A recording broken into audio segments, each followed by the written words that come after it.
आपकी शादी नहीं हुई तो मोदी जी जिम्मेदार है क्या? प्रधानमंत्री तो वहाँ पर मिल चीनी मिल लगाते लगाते चले गए अपने वहाँ। मुसलमान अपनी बगदादी की लड़ाई के लिए जन स्वराज के साथ है कि आवाम और बिहार की गरीब जनता, चाहे वो किसी भी जाति और किसी भी धर्म को मानने वाले लोग हैं, सबके लिए एक ही मसला है, एक ही समस्या, वो है रोजगार।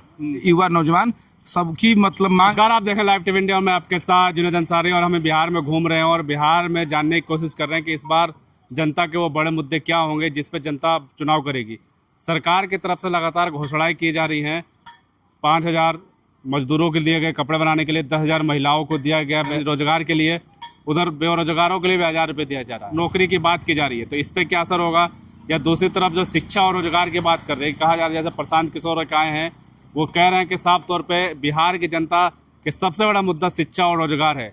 तो अभी जो हम मौजूद है, ये रामगढ़ विधानसभा है, यहाँ बातचीत करेंगे, बहुत सारे लोग हमारे साथ हैं, बातचीत करेंगे। जी भैया, क्या नाम है आपका? मेरा नाम अयाज खान है। जी, क्या लग रहा है इस बार क्या मुद्दे हैं इस बार बिहार के? बिहार का सबसे बड़ा मुद्दा है रोजगार और पलायन। आज हमारे बिहार के जो भी 18 से लेकर 35 साल तक, 40 साल तक युवा लोग हैं, वो अपने रोजगार के लिए भारत के कोने कोने में दर भटक रहे हैं। चाहे मुंबई हो या तमिलनाडु हो या आंध्र प्रदेश हो, कोई भी भारत का राज्य हो, लेकिन फिर भी उन्हें अच्छा रोजगार नहीं मिल पा रहा है। यहाँ तक कि उन्हें बिहारी कहकर मारा भी जाता है, अपमानित भी किया जाता है, जलील भी किया जाता है। तो हमारा सबसे बड़ा मुद्दा बिहार के आज के डेट में है रोजगार और दूसरा शिक्षा। लेकिन मुस्लिम आखिर क्यों जन स्वराज की तरफ जा रहे हैं? मुस्लिम क्या सोचता है इस बार बिहार का? मुस्लिम नहीं, पूरे बिहार की जितनी भी जातियां हैं और जो भी धर्म वाले हैं, इस बार सबकी एक ही मसला है, शिक्षा और रोजगार। ये दो चीज जब तक हमारा दुरुस्त नहीं होता है और इस पर सरकार ख्याल नहीं करती है, तब तक हम लोग 20 साल तक हमने नीतीश कुमार को वोट दिया। उससे पहले हमने 15 साल लालू यादव को मुख्यमंत्री बनाया। लगभग 35 से 40 साल के कार्यकाल में बिहार की जो पहले दुर्दशा थी, आज भी वही दुर्दशा है। आज भी बिहार भुखमरी वाला राज्य में गिना जाता है, आज भी बिहार गरीब राज्यों में गिना जाता है। विकास पुरुष कहा जाता है नीतीश कुमार को। नीतीश के पूरे 20 साल का कार्यकाल पूरे बिहार का आप दौरा कर लीजिए और पूरे रिपोर्ट ले लीजिए बिहार के जमीनी स्तर का। एक सड़क और एक बिजली के अलावा बिहार के किसी भी महकमे में आपको विकास नहीं देखा, चाहे वो शिक्षा की स्थिति हो या स्वास्थ्य की स्थिति हो या रोजगार की स्थिति हो या महिला की स्थिति हो। इनको कभी ना बेहतर किए है ना वो करेंगे।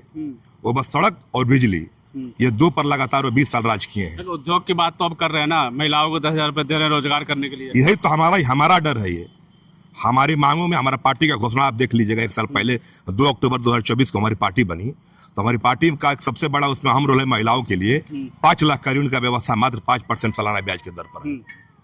और बिहार के युवाओं को 10 से 15 हज़ार का नौकरी अपने राज्य में दिया जाएगा। रोजगारी भत्ता हम लोग 6,000 रुपया हमारे घोषणा पत्र में है। ऐसा नहीं कि इनको देने के बाद ये बात मैं बोल रहा हूँ। 1 साल पहले का हमारा घोषणा देखिएगा, गूगल से चेक करिए, ऑनलाइन कहीं भी देखिए, आप कहीं से जानकारी आप जुटाइए तो आपको मिलेगा कि जन स्वराज का 5 घोषणा क्या है। लेकिन मुस्लिम के हकदारी की भी बात कर रहे हैं जन स्वराज, लेकिन मुस्लिम क्या लगता है आपको किसकी तरफ जाएगा इस बार? पूर्ण रूप से मुस्लिम समाज जो इस बार जन स्वराज के साथ है। और मुस्लिम समाज क्यों जाए जन स्वराज की तरफ? क्योंकि मुसलमान का दलितों के अलावा, अगर दलितों के बाद अगर किसी का सबसे बुरा स्थिति है तो है मुसलमानों का। मुसलमान पूरे बिहार का सबसे गरीब जातियों में से, धर्मों में से गिना जाता है। मुसलमान की सबसे ज्यादा दुर्दशा हुआ है। तो सारी पार्टियों में मंत्री भी रहे हैं, विधायक भी दिए, हकदारी नहीं दिए क्या? चाहे नीतीश कुमार हो, चाहे लालू यादव आरजेडी हो। बिहार में मुसलमानों की आबादी 19% है। अगर एमएलए आप जुटाइएगा आरजेडी से तो आपको आंकड़ा पता चलेगा 10 एमएलए भी आरजेडी से हमारा नहीं है। आरजेडी यानी राष्ट्रीय जनता दल केवल वोट लेने का काम किया है मुसलमानों का। उसके अलावा मुसलमानों को यहाँ तक भागीदारी नहीं दिया है। एमएलसी लीजिए, चाहे एमपी का लीजिए, चाहे एमएलए का लीजिए, तीनों में अगर आंकड़ा आप जुटाइएगा तो मुसलमानों की भागीदारी मात्र 2% है। तो भागीदारी के लिए चुनाव देंगे, वोट करेंगे?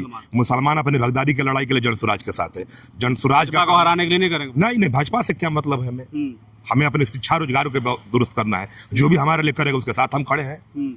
तो जन स्वराज एक ऐसी पार्टी है जिस जात की जितनी आबादी है, ना कि मुसलमानों की ही, इसके अलावा भी अति पिछड़ा, दलित, महादलित, जिसकी जितनी आबादी है उसके अनुरूप उसको उतनी भागीदारी मिलेगी। मुसलमानों की आबादी अगर 19% है तो 42 टिकट मुसलमानों को दिया जा रहा है इस बार। वो भी वहाँ टिकट दिया जा रहा है कि जहाँ आरजेडी जो मुसलमानों का सबसे रहनुमा कहता है, लालू यादव मुसलमानों का रहनुमा बनते हैं। लालू जी बोलते हैं कि मुसलमानों हमारी पार्टी को वोट करे, तो वो उनका कहना है जन स्वराज प्रशांत किशोर जी का और हमारे पार्टी का घोषणा अभी जो लेटर जारी हुआ है कि जिस विधानसभा से आरजेडी या कांग्रेस या पूरी महागठबंधन मुस्लिम को टिकट देगी, वहां से मुस्लिम को टिकट नहीं देंगे।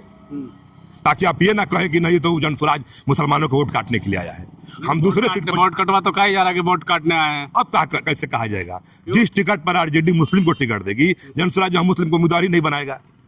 बात समझे मैं क्या बोल रहा हूँ? भीड़ कुछ नहीं आती, कॉर्पोरेट पार्टी है, पैसे की भीड़ लेके आती है। कहाँ भीड़ नहीं, ये बताइए। अब तो जनता के पास जाइए, पूरी सभा का देखिए वीडियो, पूरे बिहार में जितना पूरी मजेस्टिक की जनता उनके साथ है, पूरी हुजूम के साथ है जनता, जनसराज के साथ खड़ी है। क्या लगा जनता में चर्चा है क्या जनसराज? एकदम चर्चा है, पूरा बिहार में चर्चा है, पूरे देश में चर्चा है। तो बिहार में क्यों चर्चा है, क्या वजह है? बड़ी पार्टी नीतीश कुमार लगातार विकास कर रहे हैं, उनकी चर्चा नहीं इस चर्चा इसलिए है कि ये जो जनसुराज पार्टी आई है, ये पार्टी नहीं, एक विचारधारा है जो युवाओं के हक में लड़ाई लड़ रही है, नौजवानों के लिए लड़ रही है।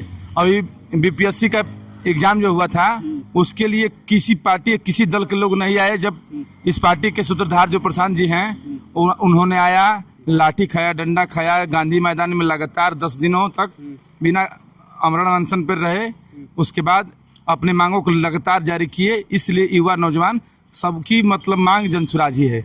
कि मुद्दा क्या है? रोजगार और शिक्षा पलायन वाला मुद्दा एक बड़ा मुद्दा नजर आ रहा है। बहुत बड़ा मुद्दा है, इसलिए कि बहुत सारे लोग ऐसा है कि पढ़ लिख कर ही अभी तक बेरोजगार घूम रहे हैं। नीतीश कुमार कह तो रहे हैं कि 1 करोड़ रोजगार देंगे बिहार में, जब प्रधानमंत्री आके खुद बोल रहे हैं। जब देंगे तब तो। प्रधानमंत्री तो वहाँ पर मिल, चीनी मिल लगाते लगाते चले गए अपने वहाँ, अपने जहाँ से आए थे वहाँ चले गए।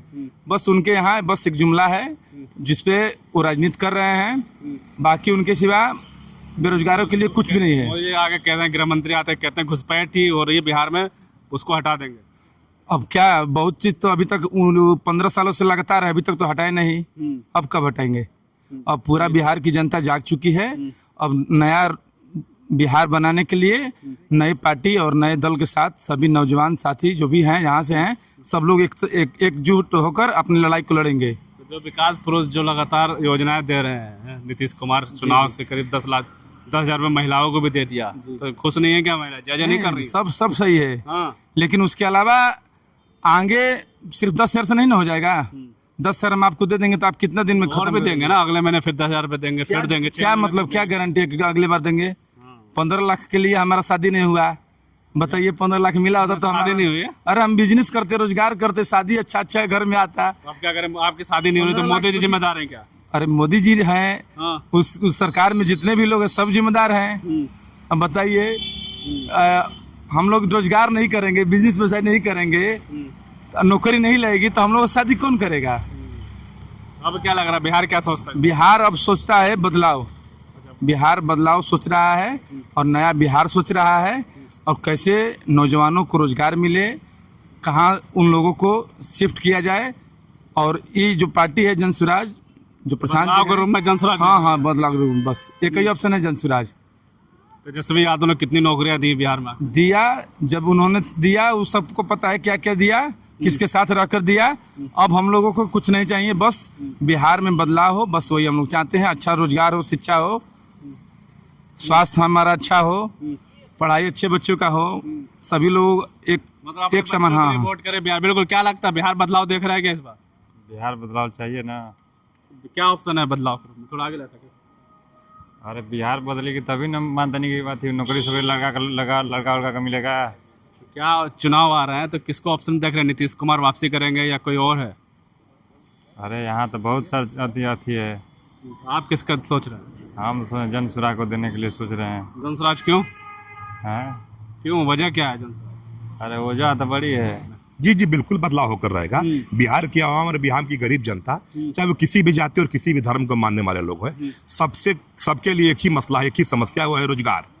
और हमारे लोग जो पलायन हैं, ये दोनों चीज को देखते हुए हमने चुना है कि इस पर जनसुराज को हम लोग वोट देकर और भारी से भारी मतों से बिहार के सभी विधानसभा से विजय बनाए, ताकि 2025 में जनसुराज की सत्ता हो। साफ तौर पर बातचीत करी हमने, यहाँ पे रामगढ़ विधानसभा है, जो मुद्दे निकाले, साफ तौर पर जो बड़ा मुद्दा निकल कर आ रहा, अभी कुछ दिन पहले जहाँ भी हम जा रहे हैं तो सबसे बड़ा मुद्दा ये है कि शिक्षा और रोजगार पे वोट होगा। जनता इस बार बदलाव चाहती है। बदलाव के रूप में किसको देखती है? कुछ लोग प्रशांत किशोर भी कह रहे हैं, कुछ लोग तेजस्वी यादव भी कहते हैं, तो कुछ लोग जो है नीतीश कुमार को वापसी भी की बात करते हैं। जो नीतीश कुमार की जो बात है, जो रोजगार की जो बात कर रहे हैं, जो योजनाएं चला रहे हैं, उससे विपक्ष आरोप लगा रहा है कि ये फंड का लूट, यानी जनता के पैसा की लूट कर रहे हैं। जनता इस बारे में क्या सोचेगी वो तो जनता ही बताएगी, लेकिन प्रशांत किशोर की बात जो शिक्षा और रोजगार की बात है, पलायन की बात है, इसके वोट में कितना बदलता है या नहीं बदलता, ये तो आने वाला वक्त ही बताएगा। तब तक के लिए धन्यवाद।